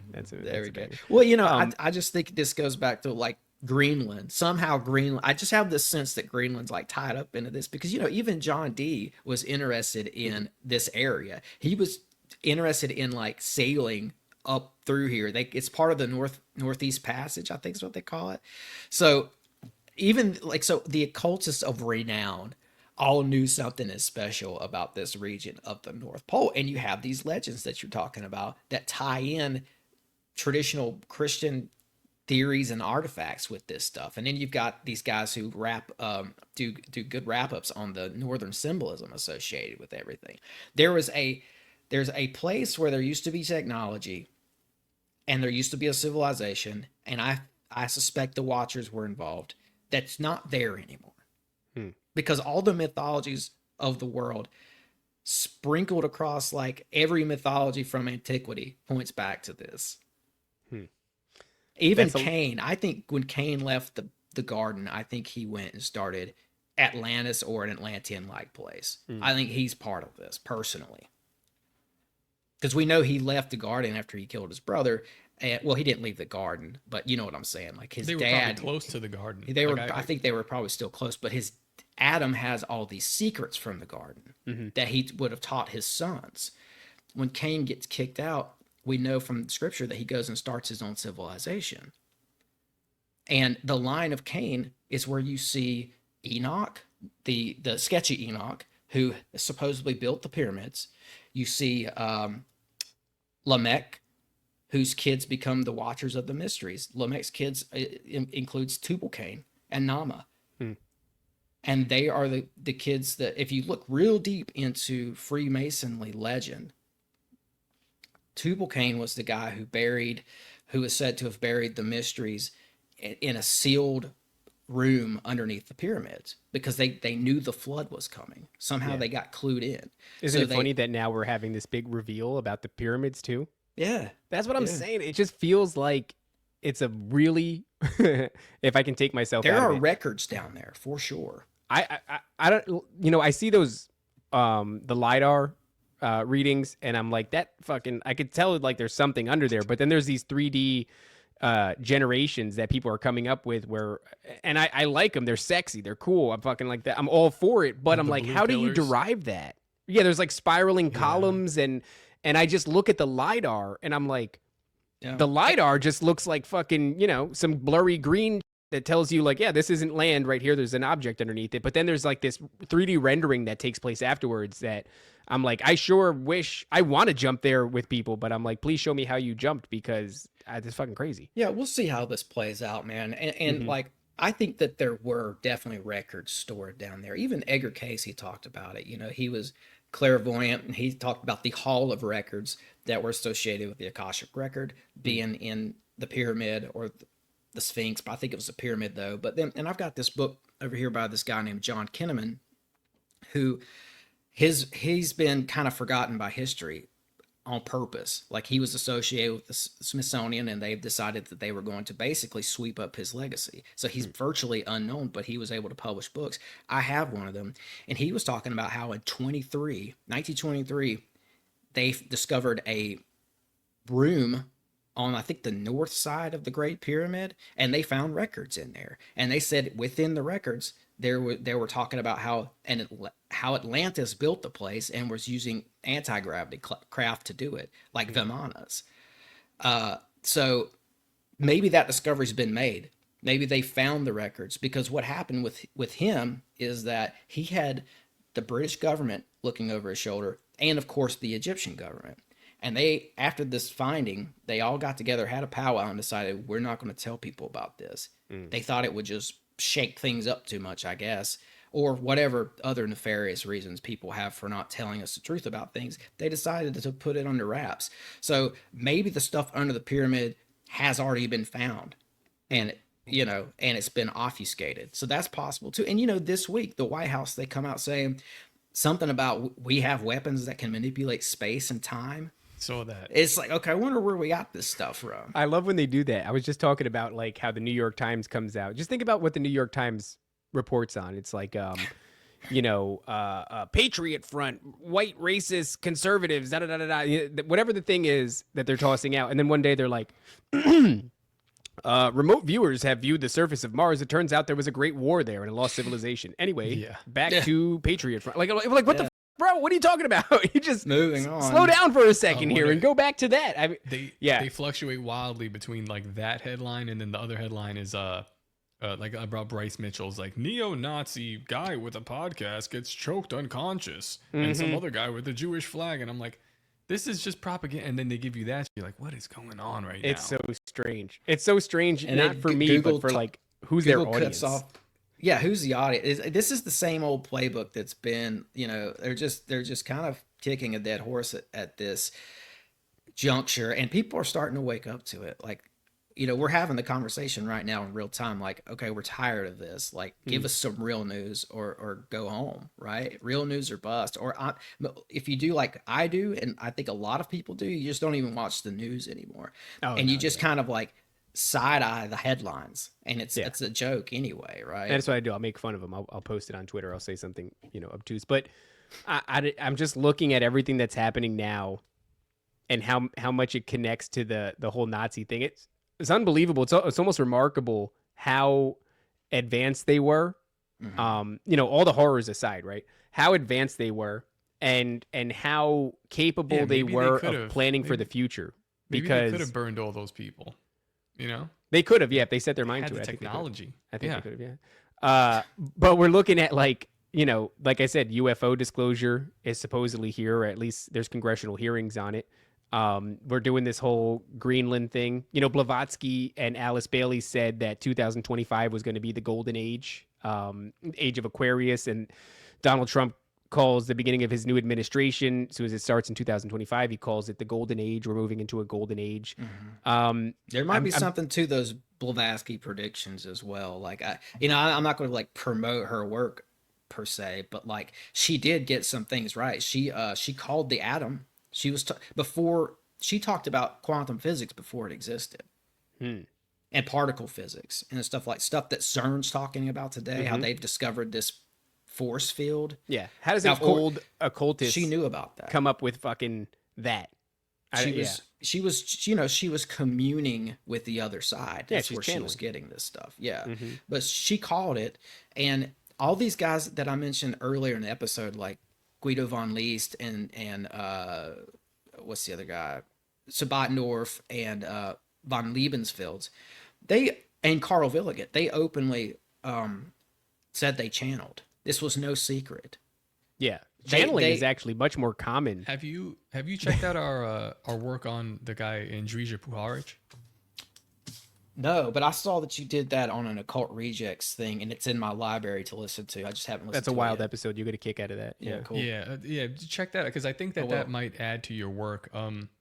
He was operating in the 50s, so it's a little bit after Nazi Germany, but he very much picks up some of the work of Nazi Germany and the stuff that we're describing here. And I was kind of like especially the channeling of entities. Yeah, the channeling of entities is a big one. And then we're talking about ancient Egypt and all that, but like this concerted effort to experiment on a group of people. And I feel like there was a lot of Nazi experimentation going on because they were trying to figure out how to make, like, how it works. And this guy was, he again, just pick up the ball in that fashion and kept running within a certain direction. And we're off. Even with the bell, right? Die Glock. You know about that, right? That rumored Nazi UFO. You'll see it in pictures. It looks like a giant bell. That was a real project, by the way. Yeah. And it was a couple of projects actually that were associated with that bell. And there's an esoteric language encoded there, like the way they named those projects. One was called Project Kronos, which could mean time, could mean Saturn, either way, or both. Either way, it's interesting. Why not both? Yeah. And the other project associated with the bell was called Project Lantern Bearer, like light bearer. Whoa. Very esoteric stuff, right? Yeah. And that's a real project. I mean, people from, what's the name of it?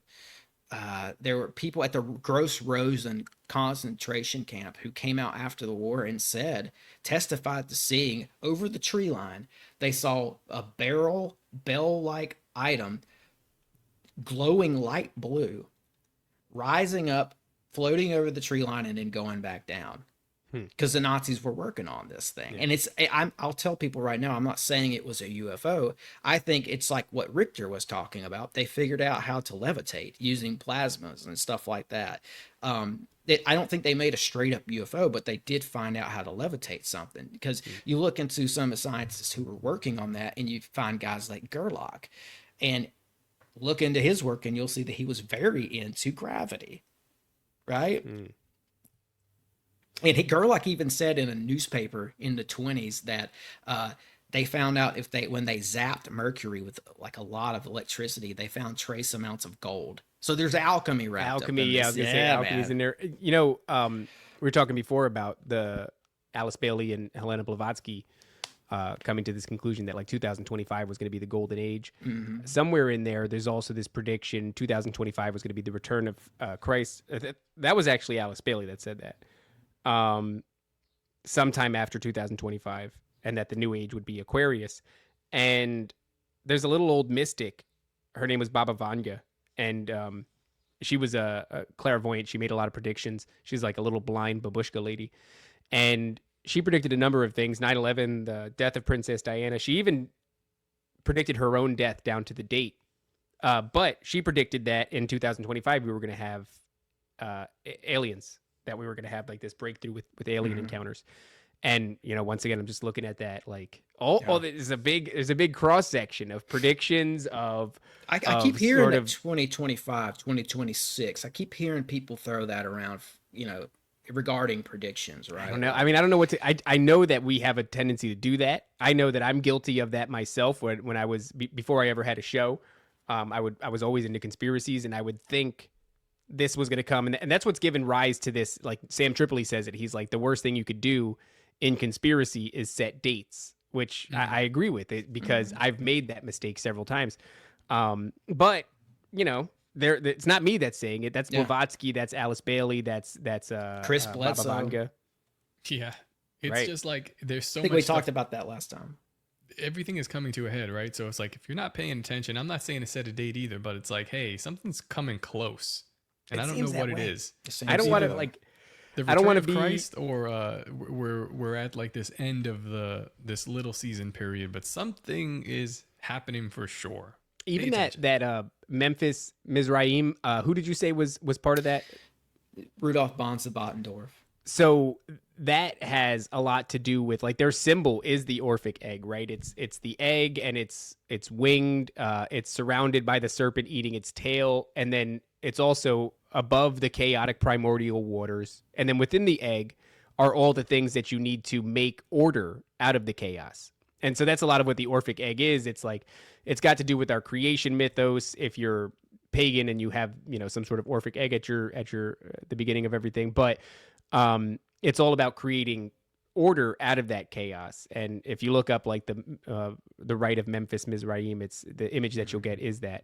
And then we're seeing that imagery everywhere. So we saw it not only in the UAP retrieval, but we also saw it later on with Trump inside the Caesars Superdome, and the first emperor of Rome ushered in a golden age. Trump is the first sitting president to be at a Super Bowl, and it looks like an egg from the aerial view. And what happened inside of it? Well, a bunch of like Freemasonic fucking rituals and everything. All these stuff inside the egg to make order out of chaos, and all of it is connected to this like divine feminine thing. It's all one big. That's Top, another. you used the expression of a old- knot before. It's like untangling a knot. It's another the cosmic egg, right? It's speaking of like mythologies around the world. The cosmic egg is a part of a lot of mythologies. It's in some cases it's the oldest part of a lot of mythologies. Yeah, we've done episodes on it. It's in the Vedic, it's in the Egyptian. Everything is, you know, the universe is chaos. An egg appears, and the only variable is when the egg cracks open, is the earth in it or are entities in it? And then the next step is, if it's the earth, there you go. If it's the entities, do they create the earth, or do they give birth to another entity that creates the earth? And, you know, so if it's yes, then good. If not, then there you go. So in the Vedic one, for example, I think it's like Anana, or some like maternal goddess kind of character, gives birth to two twins. The first twin tries to create the earth using the word, but he lacks the words necessary to do it. So the second twin creates it out of alchemy, uses the building blocks of the egg and everything to create our realms. So yeah, I mean, this is huge. It's at the epicenter of a bunch of pagan mythos as far as our creation mythos goes. So I don't know how it all fits in the end, but well, and you got the Nephilim wrapped up in this as well, of course. So And I mean, I barely touched on that, I feel like, today, but one of these guys, Jorg Lantz, he was like I said, he went on to heavily influence Hitler and Himmler. Before that, though, he was a monk. He was at the Cistercian order or something like that. He was a Bible scholar as well. Something happens, he gets kicked out of the monastery, but he keeps his like belief in the Nephilim, and he kind of goes to the occult at that point. But he like envelops his belief in the Nephilim into his newfound occult beliefs, and he was obsessed with bloodlines, right?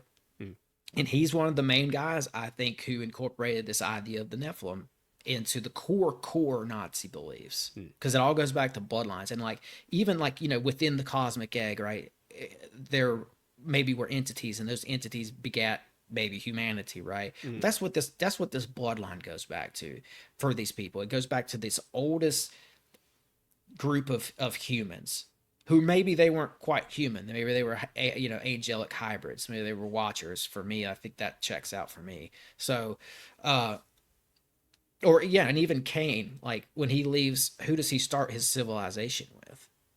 If there aren't that many people on Earth, did he get involved with some hybrid humans and start his civilization? I don't know, but all this goes back to bloodlines at the end of the day. And I just wanted to hit on that for a second, because I think that that's a big part of the story that's being missed, is this connection to the bloodlines that the Nazis 100% believed in. I mean, I'll just tell it like this. Historians, I think, can actually look at Jorg Lantz von Lebensfeld's and maybe even Guido von List and say, yes, especially through Lance, the Nazis were aware of the angels in Genesis, who had hybrid children that we call the Nephilim. The Nazis were 100% aware of it. And I think I said this earlier. What they did was they put their twist on it. They pretended they didn't get it from the Bible, and, they spun it like Nazis do. And it became this Aryan story for them, or part of this Aryan story for them. But it goes back to these bloodlines. I mean, even earlier we were talking about, who is it? Like, okay, I don't know if we talked about this or not, but like there was that Prince Charles guy who said his bloodline goes back to Vlad the Impaler. Oh, yeah. If you look at Vlad the Impaler's bloodline, it goes back to Hercules. We're talking about these early human hybrids of antiquity. that's that bloodline. That's the fallen, right? Zeus would be a fallen, and he begets, demigod or Nephilim. It's the same exact.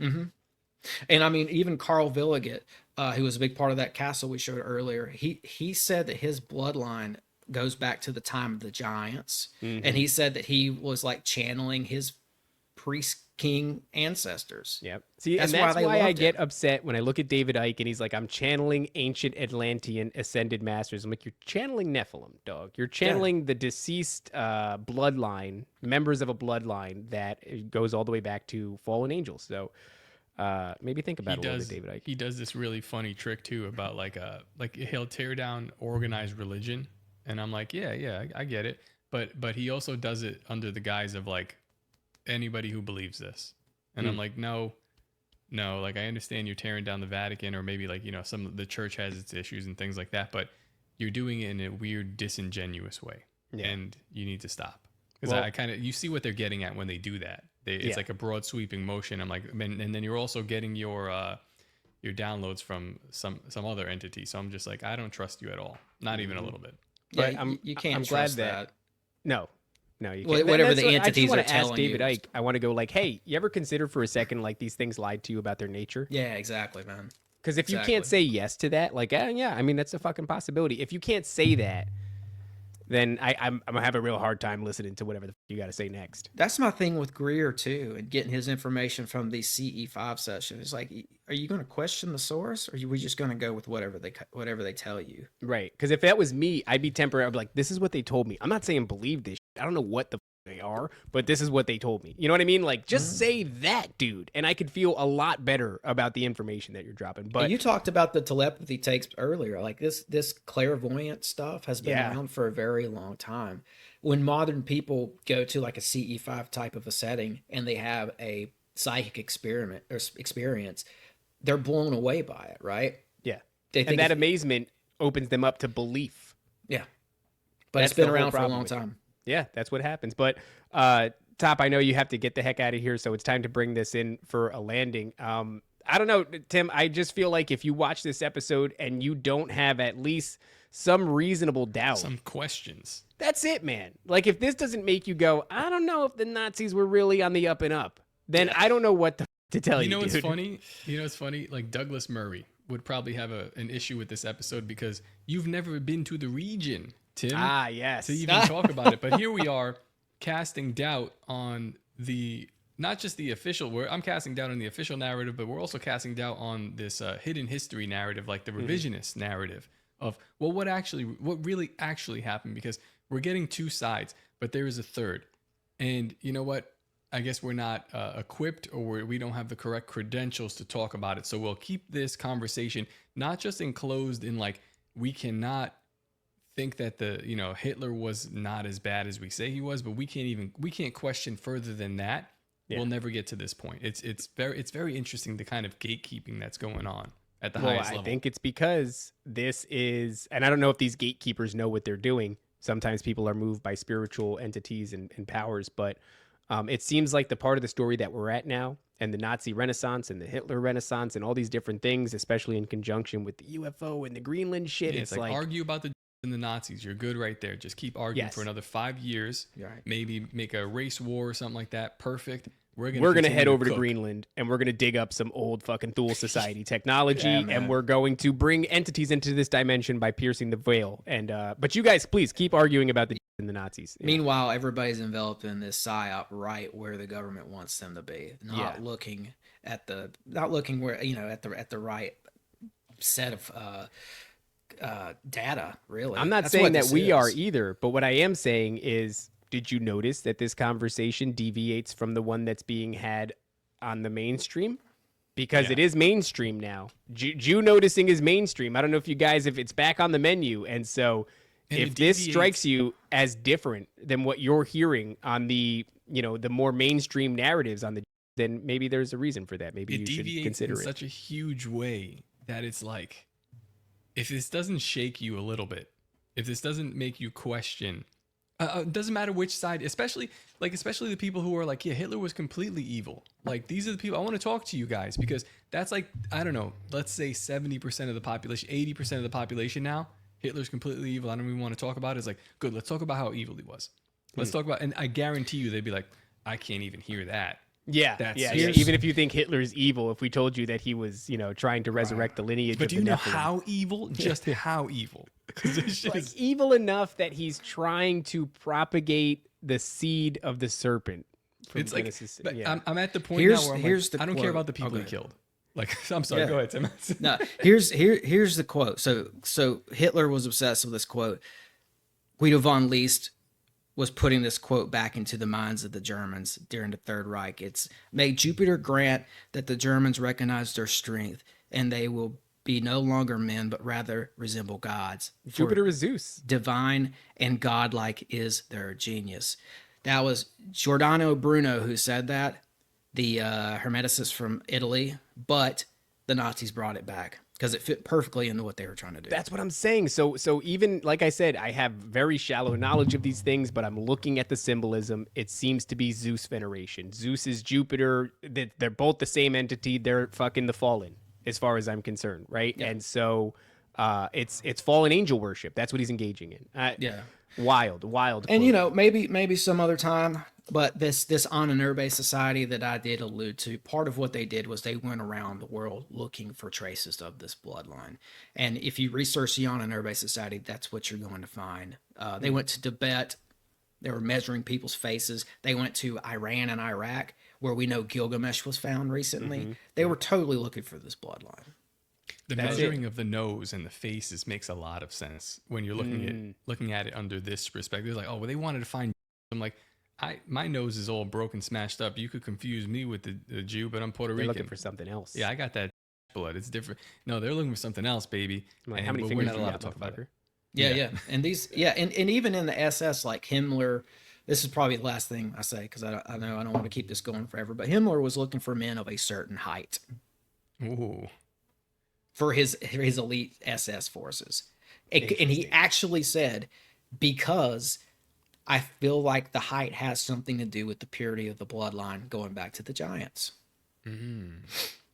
They acknowledged it, and they 100% were all about this. And these examples just keep going. I mean, you know, they just keep going. I could keep going, but I know we got. So Well, you know what I'm it just is? trying to There's get gonna this be a info lot of- out. There's going to be a lot of people that hear this and that, like Top said, this is above their pay grade.